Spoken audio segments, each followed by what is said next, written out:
Today, guys, I'm going to go over how I put a live well in my rowboat. If you want to find out how I did it, stay tuned.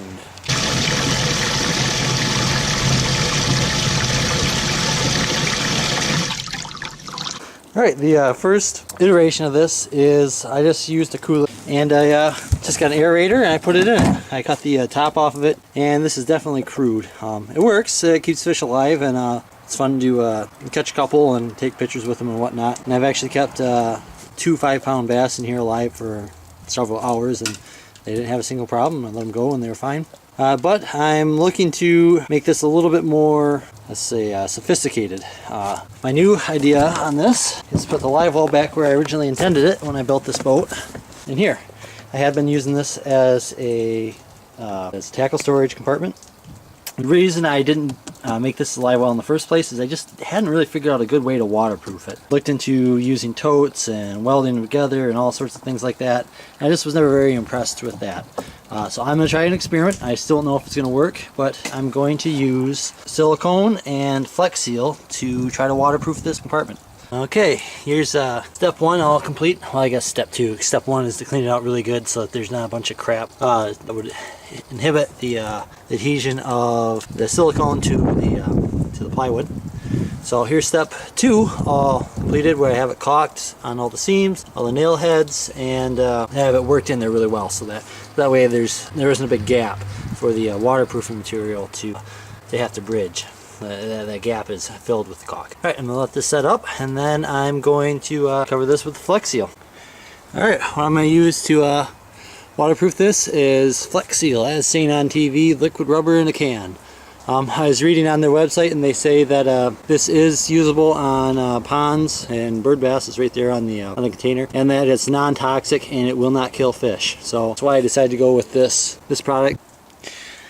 As you can see on the container there, it says that you can roll, brush, dip, or pour it. So I got myself a nice little roller here, and I'm going to try to apply this via rolling it on. Hopefully that'll work well. I might have to do a couple coats. It says you can coat over top of it, so hopefully this works. Alright, let's give this a try. First thing I'm going to do is just pour a good healthy amount in here. And then I'm going to spread it around with a roller.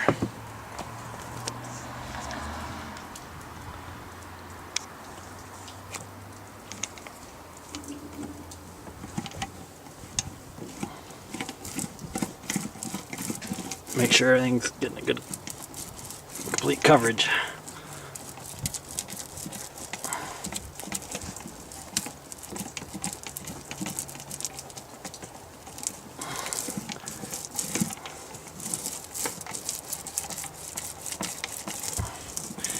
And I can see already I should not be using this roller. It's leaving good big old hunks of lint. So I'm going to stop this. I'm going to grab my other roller. I just bought a little kit here, disposable kit. And it comes with a standard, I wouldn't say standard because it's not working right, but it comes with a I don't know, carpeted roller, I guess I'm going to call it. And then this comes with a foam roller, so I'm going to try the foam roller next. Alright, here it is with one coat on it. It's definitely going to need a second coat. I'm definitely going to have to go through and then caulk a couple of screw holes that I missed to make sure it's waterproof, but I think it's going to work. I'm really hoping anyways. It went on pretty well, rolling it on there. So we'll find out. I'm going to have to wait quite a while to coat it. I think the can says you need to wait, I think it's like 12 hours or something like that in between coats, and it's going to be cold. Finally hit a warm day here. It was actually warm enough to do this.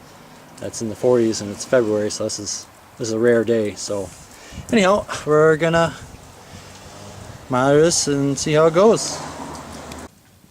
Okay, moment of truth. I let this dry I think 2 days now. The weather's been really kind of cold. I had a couple of days in the 40s, but then it slipped right back down to high 30s, low 40s.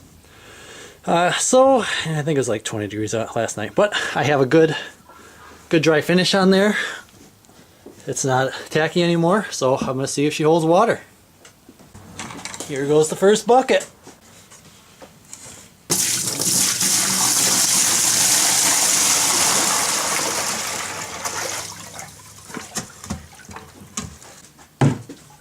And the second bucket.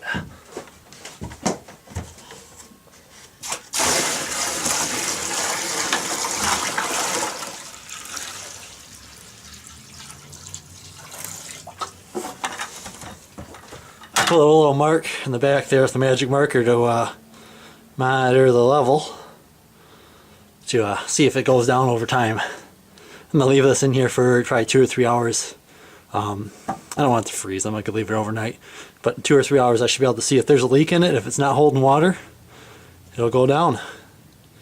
Here's hoping. All right, let's check and see if I can see any leaks right off the bat. I don't see any water screaming out of there. That's good. How about the back? The back's where I'd probably be able to see it the easiest. I don't see any beads. No beads of water poking through there. That's encouraging. Let's check the other side. And I'm not seeing any beads of water coming out there either. This water settled down just underneath that line. So I'll give it an hour or two, come back here and check it. Okay, I wanted to leave this out overnight. It's only been about 8 or 9 hours, but it's getting cold out here and I don't want it to freeze solid and bust apart. I don't know if you can see here, but zoom in on the little black mark. That water line is exactly where I left it. It was right up to the bottom of that black mark, and I don't think I have any leakage at all. So I think this is a success. I'm gonna, oh, is it cold out here? Oh, you have to excuse me, I'm shivering. I can barely even talk. So I think this little experiment has been a success, and I think I'm gonna move on to the next stage, which should be deployment. All right, stay warm. I'm recording on my new GoPro here. I'm not sure how well this is gonna work out. Don't know what kind of video quality it's gonna have, but it seems to be pretty decent. All right, I had the live well all dried in. The Flex Seal held water great. So now I'm going to move my water pump around.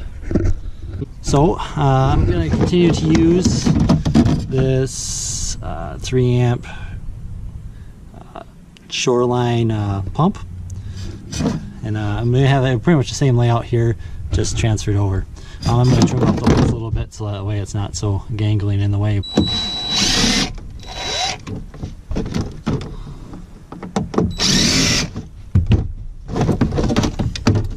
How I had this plumbed in here, or wired in here, I never really cared for. I had these alligator clips on it, and they never stayed on the battery, or they were just junk.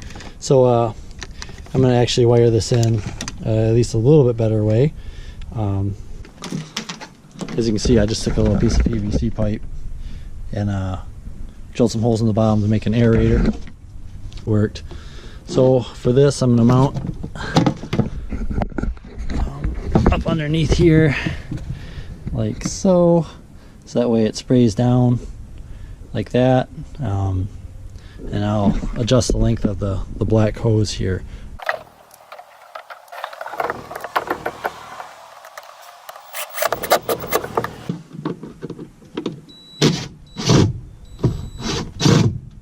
I think I'm going to fasten this somewhere about right here and actually fasten it to the wall there. I can adjust where I had this mounted a lot easier than that, so I probably will take that, cut it right to there, and then if I need to adjust it, I'll adjust it there. See, that's a nice trim little setup there. It's a lot better than having that extra hose flopping around. So I'm gonna get some screws, fasten it in there, go on it. That's a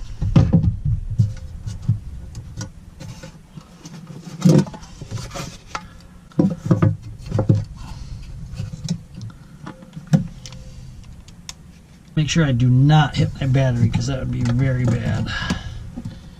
And it looks like right on the corner, I won't be able to drill it. But if I just put one one screw in right there, I probably would hold it just fine. And that might keep me from hitting my battery.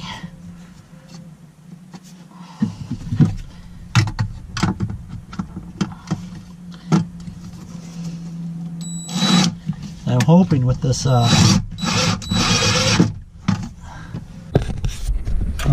Flex Seal that it will seal around that screw and that no water will get by it.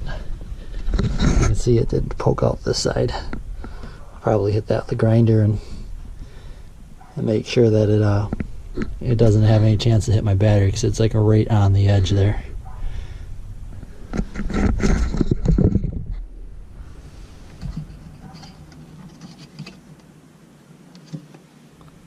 Definitely in place nicely.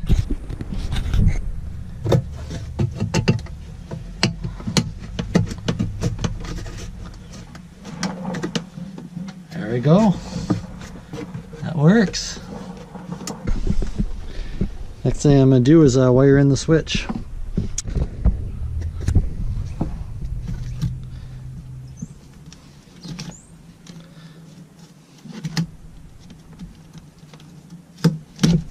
Alright, there we go. Got that big massive wad of electrical tape off of there now. Now I can figure out where I want to wire this to. Come to a small little hole right there, right at the top, where I'm not going to lose any water.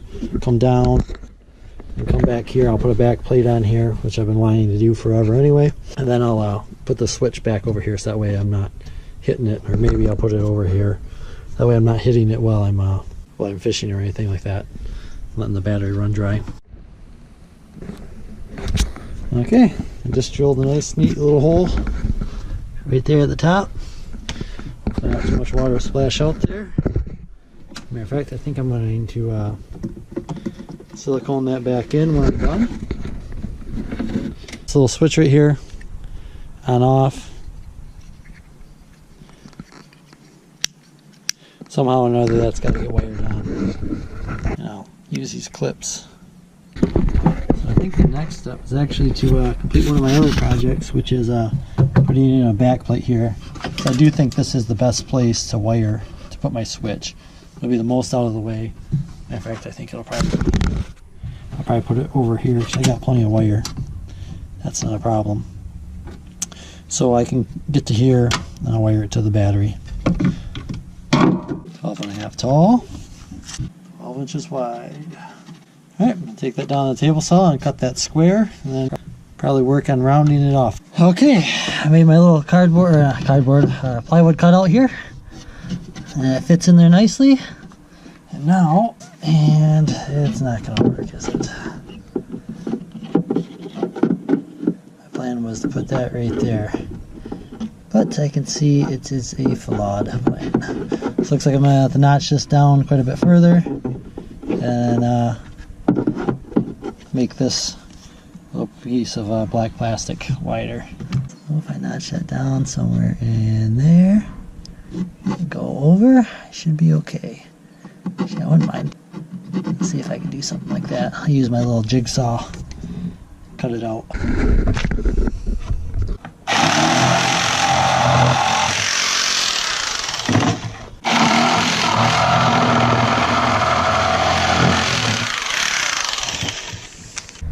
Looks pretty good there.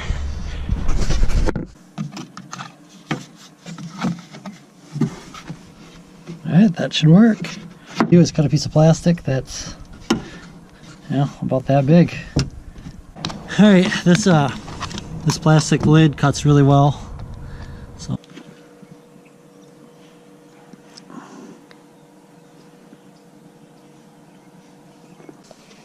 just barely missed.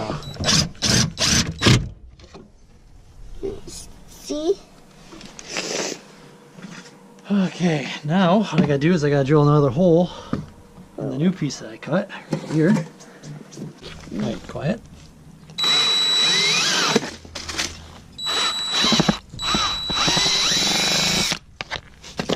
There we go, now we have a hole to put the switch in. I'm gonna clean out the clean the hole, get any of the little burrs off of it. Okay, so I want this so that the on is up, so if it gets bumped off. Instead of killing my battery and running when it doesn't need to be, it'll bump it off.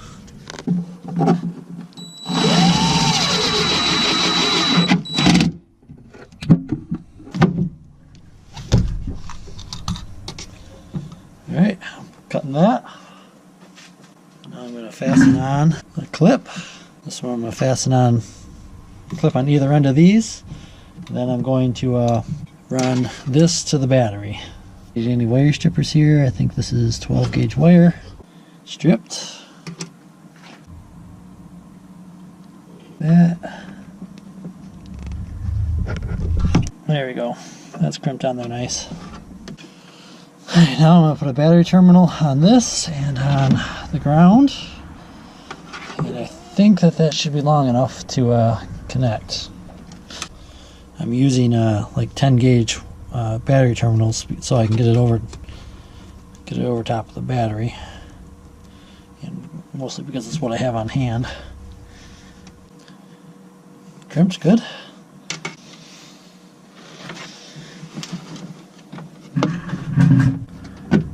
There we go. Put a battery terminal on this one. See how well she works. Crimping these 12 gauge crimps onto hard enough to get them onto 18 gauge wire is hard. You really gotta bear down. Yep, that's on there nice.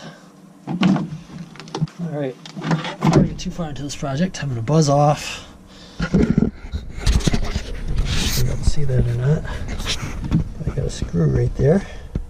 I'll buzz that off so I don't risk damaging my battery before I forget about it.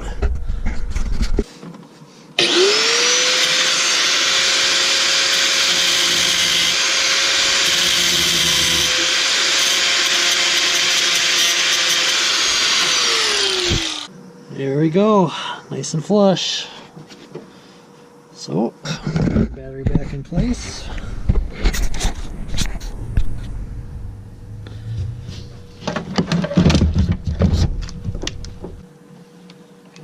Room for the positive.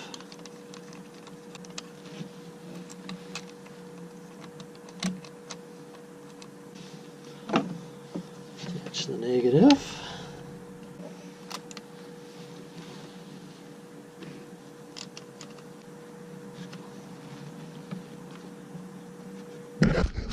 Moment of truth time. Hey! Obviously I don't have water in there, but she's humming. The switch is working. I'm going to clean up that mess from when I drilled the hole in there. Dump some water in and see if I can get it to go. Okay. Going to be testing out the Livewell. See how well she works today. It was a day or so since since my last video. Just haven't had the time to get at it. And it's supposed to snow and get cold again, so I wanted to do this before the freezing weather came in. So today's the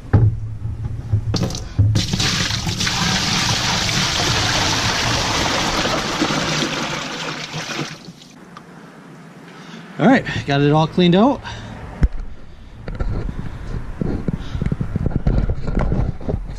I should show you guys how it works pretty well right there. Alright, let's fire up and see how she goes.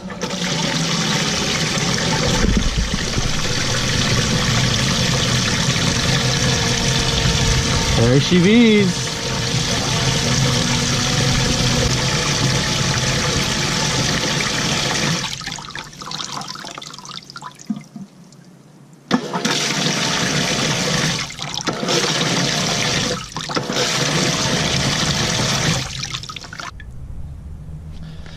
Alright, one thing I'm concerned about is that little screw right, I don't know how well you guys can see it, but right there, that screw, I actually sunk that through.